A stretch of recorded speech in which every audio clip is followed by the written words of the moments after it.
55 koronavirus kasu berri atzeman dira Nafarroan azken egunean, han soinen erregistratu dira 5 positibo. Txertaketa prozesuak aurrera jarraituko du 50 eta 59 urte bitartekoen beherako tartetan. 70 urtetik gorako guztiak immunizatu ondoren. 1062 izan gaiko parte hartuko dute suhiltzaileen 37 lanpostuetarako oposaketan. Txibite lehendakariak lanbide heziketa funtsesko elementu gisa aintzat etsi du Nafarroko lehiakortasunerako eta garapen ekonomikorako. Kanpo ekintzarako 2021-2024 planak Nafarroa funtsen eta aukeren eraketarako eragile global gisa kokatu nahi du. Adinekoen egoitzetan eguneroko bizitza normalizatzeko neurri berriak onartu ditu Nafarroko gobernuak. Britila, Konkapa sortzen eta herrikoa gurasoen federazioek datorren ikasturterako aurreikusitako eskola jarduerari buruz duten jarrera ezagutzera eman zuten prentsaurrekoan han soinen. ELA, LAB, Steilas, SKN eta 3 sindikatuek elkartaratze egin zuten astelehenean Espainiako gobernu ordezkaritzaren aurrean pentsio publiko duinen alde. Fuerte del Príncipe egoitzak 55 plaza eskainiko ditu ikasleentzat 2021-2022 ikasturterako.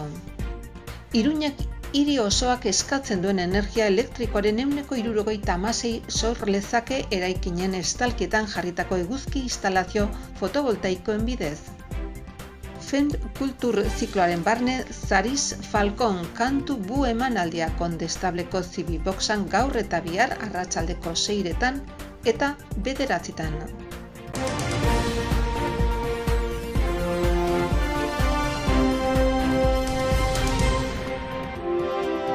Osasun bideak emandako behin-behineko datuen arabera, Nafarroan azken egunetako beheranzko joera urratu da. Guztira 55 kasu berri hauteman dira azken ordutan.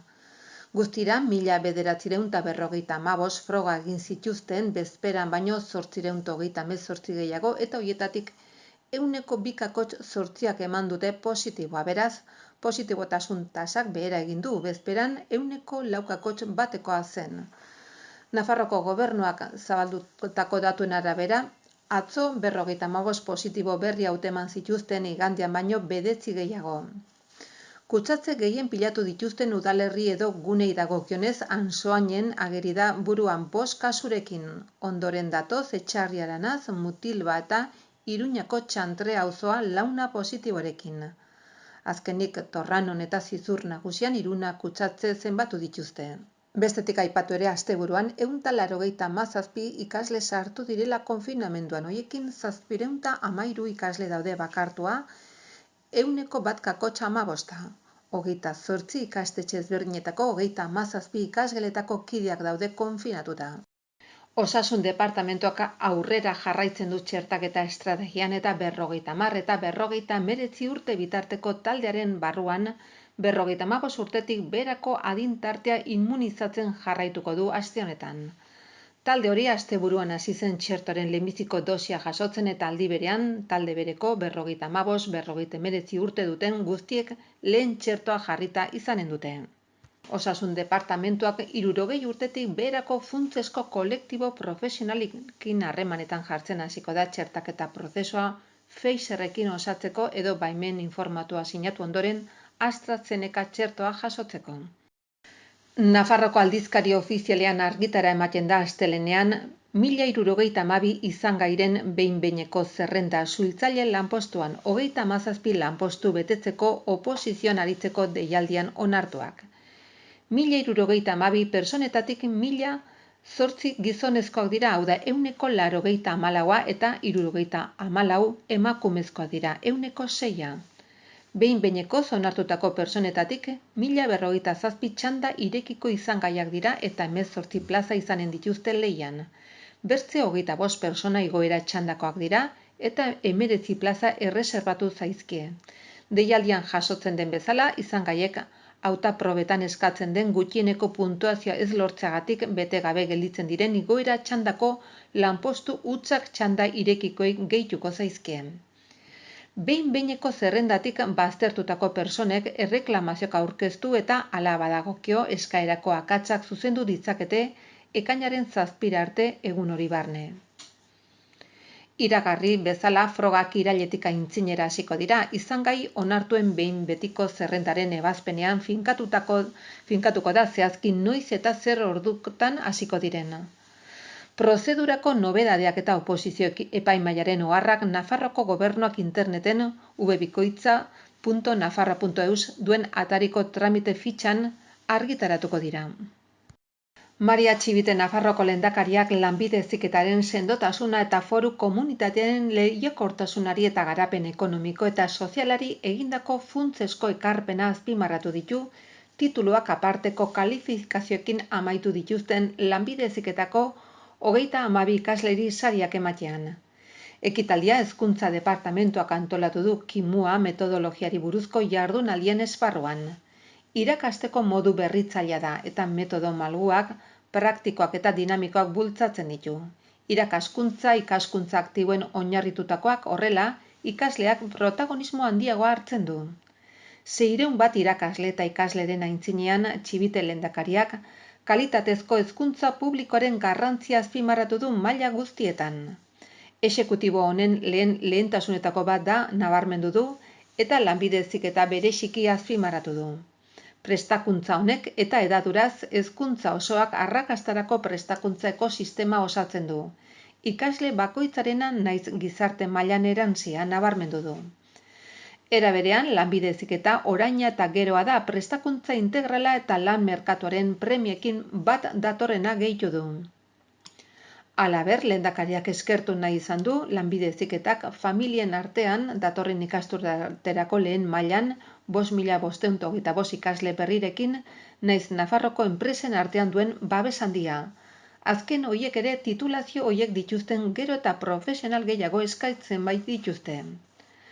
Gure lanbide heziketak errealitate bizia izaten jarraitzeko lanean segi behar dugu etengabe aldatzen ari da eta aldaketa sozialei malgutasunez aurre hartzeko eta hoietara egokitzeko gai izan behar du elkarrekin egiten dugun lanak foru komunitatearen garapena bultzatzeko balio baitu azpimarratu du. Hitz hoien ondoren, Txibite lehendakaria Carlos Jimeno Hezkuntza Kontseilarearekin eta lanbide heziketako zuzendari nagusia den Tomas Rodriguezekin batera, lanbide heziketako gradu amaierako aparteko sariak banatu dizkie 32 ikasleri, kalifikazio honenekin titulazio eskuratu dutenei. Zehazki oinarrizko lanbide heziketako 3 diploma banatu dituzte gradu ertaineko 13 eta gradu goreneko beste 13. Hoiei gehitu behar zaizke arte plastikoetako eta diseinuko irakaskuntza profesionaletako goi graduko beste 3 diploma.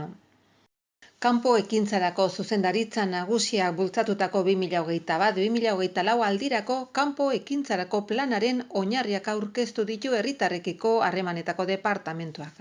Nafarroa aktore global gisa proiektatzeko, Europako erakundetan eta nazioarteko sare eta foroetan aktiboki parte hartzen baitu foru komunitatearentzako aliantza funtsak eta aukerak bilatuz. Interesa duten pertsonek eta eragilek ekarpenak egin ditzakete gobernu irekiaren atariaren bidez ekainaren 27 arte. Gaur Nafarroko Gobernuaren kanpo ekintzako planaren lehen zirriborroa aurkeztuko dugu. Plan honetan, hainbat eragilek parte hartuko dute, hala nola gobernuko departamentuek, enpresek, giza erakundeak eta oro har herritarrek gobernu irekiaren atariaren edo bilera espezifikoaren bidez. Globalizazioarekin mundu txiki-txiki egiten ari da, eta krisiek, kasu honetan pandemia, baieztatu egiten dute bilakaera hori. Baina aldi berean gurearen moduko eskualdeei aukerak ematen dizkie desoreka ekonomikoak eta sozialak leuntzen saiatzen bai gara. Nafarroaren erronka lehenik Europako testuinguruan lehiakorra izatea da, gero munduan lehiakorra izan ahal izateko. Eta Europako hiriburua Bruselan dago. Han gauza asko erabakitzen dira. Europar Batasuneko aurrekontuan 80% adibidez eskualdeen bidez kudeatzen da. Beraz, asko interesatzen zaigu Europako batzordearekin harreman zuzena izatea. 2021 urte oso europarra da. Urtailaren batean indarrean sartu zen Brexitaren ondorioak eta ekonomia suspertzeko Europako funtsen kudeaketak egoera berri bat marrazten dute eta Nafarro oso ongi prestatuta dago. Bestalde, bere eszenatoki fisikoak mugaz gaindiko eremu batean kokatzen du Nafarroak oztopoak bai direla, baina neurri berean aukerak ere. Nafarroko adinekoen egoitzak biziten eta eguneroko jardueren erregimen arrunta berreskuratzen hasi dira. Nafarroko gobernuak eremu horietan koronavirusaren aurkako prebentzio neurriak malgutzea onartu ondoren. Herritar guztientzat zehaztatukoekin bat etorriz. Zehazki biziten antolaketa aldatzen da, beraz, maiztasun handiagoarekin egin ahal izango dira. Senide edo hurbilekoaren bila datozen personen bizitak onartuko dira, beti ere dagozkien txertoaren dosiak jaso dituztenean. Goi eta behe mailako irteren irizpidea ezabatzen da. Zentroko unitate ezberdinetako egoiliarren arteko jarduerak baimentzen dira, txertoren pauta osatu duten persona voluntariak etorri ahal izango dira eta behin-behineko egonaldietarako sarbideak normalizatzen dira. Gainera, eskubide sozialak dagoeneko eguneko zentroak zabaltzeko lanean ari da. Carmen Maeztu eskubide sozialen aholkulariak astelehenean ezagutzera eman ditu antolaketan neurri berriak, zeinek adinekoen eta desgaituen zentroek normaltasunera hurbiltzen dituzten, egoiliarren bizitza hobetzen duten eta persona zaintzaileen zeregina erraisten duten. Familiak eta zentroak eskatzen dizkiguten neurriak dira adierazitu prentsaurrekoan Maeztu kontseilariak. Bere agerraldian, bere laguntzaileek izanik Nafarroko adinekoen zentroak biltzen dituzten bi elkarteetako Eduardo Mateo, Nafarroko Lares elkarteko presidentea, eta Rafael Sánchez Ostiz, Aneako presidentea, Maeztu aholkulariak halaber aurkeztu du publizitate instituzionalaren kanpaina bat maitasunez eginiko zaintza bermatua eskaintzen duten egoitza zentroak babesteko. Maeztu kontseilariak adierazi duenez, elkarri zoriontzeko moduan gaude txertaketaren arrakastagatik portzentaje handia denez 100 ingurukoa, eta bere eraginkortasunagatik izan ere egungo kasuen kopurua gaur egun ia 0 da. Honek egungo egoera epidemiologikoarekin batera urrats berri bat ematea ahalbidetzen digu biziten eta eremuen inguruko neurriak malgutzerakoan eta egunerokotasunean normalizaziorantz zuzentzerakoan. Nafarroak 72 egoitza zentrorekin kontatzen du guztira baimendutako 6.011 plaza barne hartuz. Sektoreak 4.000 profesional ingururekin kontatzen du. Zentroak adierazi du Maeztuk aukera bat dira personek behar dituzten zaintzak etxean jaso ezin izaten dituztenean edota euren bizitza aurrerantzean egoitza batean ematea erabakitzen dutenean. Maeztuk halaber aipatu du pixkanaka egoitzetako okupazioaren volumenaren berreskurapena itzurriagatik nabarmenki behera egin zuen hilabete batzuen ondoren, 2021ko lehenengo hilabetetan okupatu gabeko plazen kopurua 103 gutxiagokoa izan da aurreratu du. Sortzen Britila Konkapa eta Herrikoa Nafarroko Guraso Elkarteko Federazioaren iritziz beharrezkoa da irakaskuntza pandemia aitzinetik zegoen egoerara itzultzea. 2020-2021 ikasturtean aplikatutako neurriak COVID-aren egoerara egokitutakoak ziren. Gaur egun informazio gehiago dago eta COVID-aren hedapena kontrolatzeko gehiago dakigu. Atzoan soinen eskinitako prentsaurreko bateratuan parte hartu dute Maria Rodríguez Moran Herrikoaren ordezkaria, Sortzenetik Marta Díez Napal, Britilatik Maria García Fletxa eta Konkapatik Teresa Modol Betriun. Honako manifestu bateratua irakurri dute bertan. Lehenik eta behin adierazi nahi dugu Guraso Elkarten Federazio gisa gurasoen mahaira deitu gintuztela apirilaren 29 eta ikasturte berria antolatzeko gure proposamenak eskatu zizkigutela. Proposamen horiek protokoloaren aurretiazko zirriborrorik gabe egin behar izan genituen eta ez genuen informaziorik jaso hurrengo ikasturterako baloratzen ari ziren ideiei buruz. Egun horren ondotik ez dugu inolako interakziorik izan sailarekin. Hedabideekin batera hezkuntzak aurkeztutako dokumentu ezagutu dugu. Dokumentu horrek ez du familiak egiten dizkiguten ekarpenik ia jasotzen. Gure ustez datorren ikasturterako COVID-ari buruzko osasun ziurgabetasunak dauden heinean protokolo bat izan behar da. Hala ere, pandemiaren eraginaren arabera eskola eremuan aplikatzen diren neurriak malgutzeko edo gogortzeko hainbat agertoki jaso behar ditu. Federazio guztiek azpimarratu genuen puntu nagusia pandemiaren aurreko unean ikastetxe bakoitzak zituen eskola jardunaldiak berreskuratzeko beharra izan zen. Lanaldi jarraitua ikasturte honetan izan da eta ziurgabetasun handiko une batean zeuden egoeretara egokitutako lanaldia izan zen. Ezinbestekoa zen hezkuntza presentziala bermatzea eta ikastetxerako joan etorriak txikienak izango ziren formula bat bilatu zen. Federazioak neurri horren alde egin genuen ezbaiz genekien nola eragingo zuen COVID-ak gure adingabeengan eta ikasgela guztietan. Halere, gaur egun askoz datu gehiago ditugu, badakigu nola kontrolatu COVID-en bedapena, aireztapena, musukoak eskuen garbiketak. Nafarroa buruan doa txertoa ematean eta gure adingabeen artean COVID-ek duen eraginari buruzko datuak daude. Dagoeneko ez dugu erabateko ziurgabetasunik eta osasun sailak esan du abuztuaren lehen 15aldirako taldearen immunitatea lortuko dugula. Gure ustez, gure ikastetxetan dagoen eskola jardunaldiak ez du berez eragin positiborik edo negatiborik pandemiaren kudeaketan. Beste autonomia erkidego batzuei buruzko informazioa dago eta horiek lanaldi zatitua mantendu dute ikasturte honetan eta ikusi da COVID-en eragina ez dela izan. Ez handiagoa, ez txikiagoa, une bakoitzean gizarte gisa izan dutena baino. Era berean, gure seme-alabek eskolaz kanpoko zenbait jarduera egin dituzte birusaren infekzion eta edapenean eragin handirik izan gabe. Horregatik eskatzen dugu datorren ikasturtean gure ikastetxek itzul daitezela osasun krisiaren aurretik zuten jardunaldira. Federazioak garen aldetik adierazi nahi dugu ez garela inolako jardunaldiren alde agertzen, besterik gabe uste dugu pandemiaren une jakin batean sortu zen jardunaldi batek ez duela gaur egungo egoeran izateko arrazoirik. Lanaldi aldaketa egiteko ikastetxe bakoitzeko hezkuntza komunitateak du erabakitzeko ahalmena. Protokoloaren egungo idazketak esan nahi du gure seme-alabak ikasturte honetan ikastetxetara joan diren baldintza berberetan joango direla eta horrela transmititu behar dugun baliorik garrantzitsuenetako bat galduko dutela, soziabilizazioa eta integrazioa.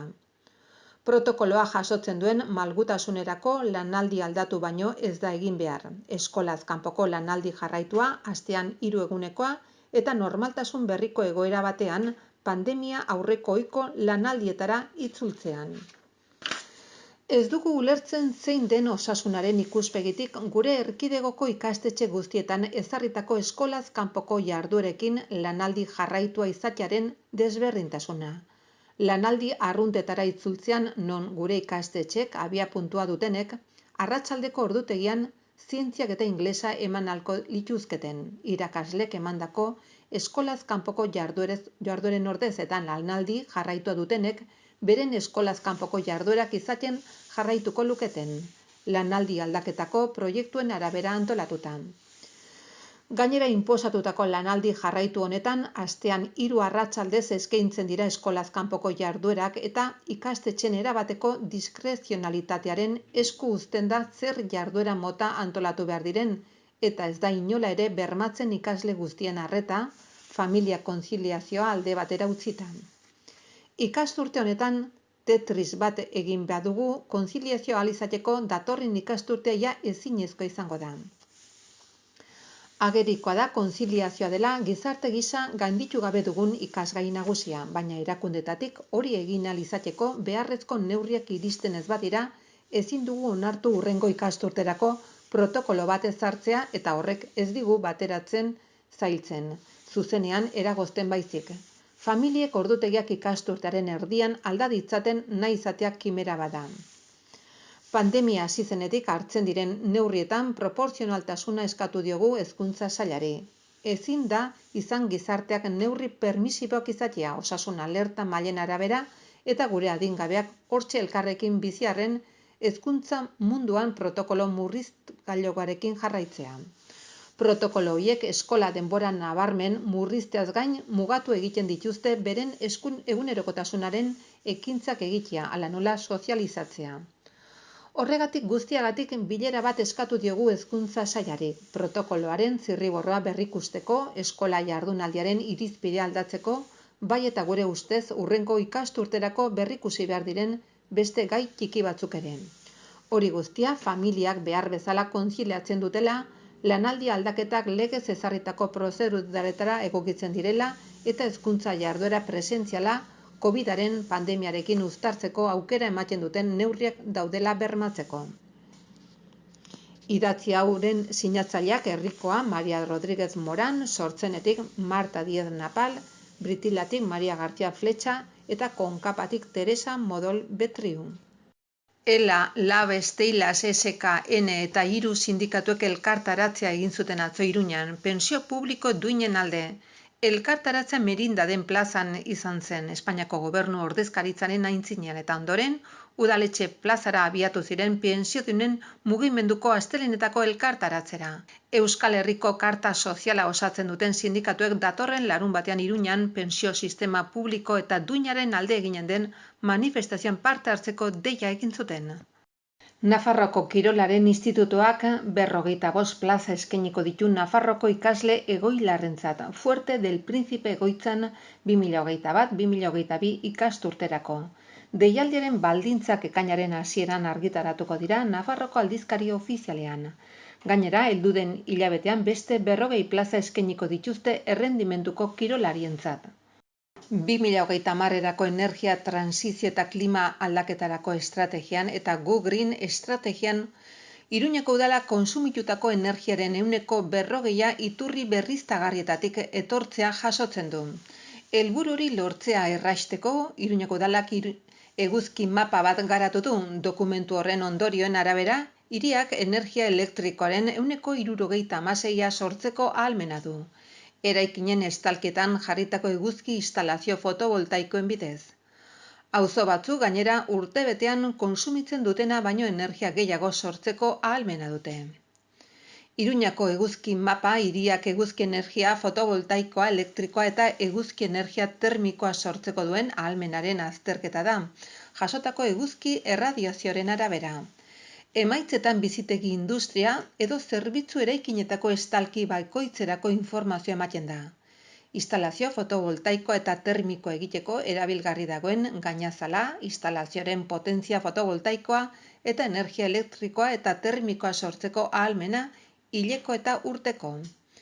Azterlana 2020an aurkeztu zen Iruñako energia diagnostikoa du abiapuntu, non hiriaren erradiografia egiten baitzen arlo horretan.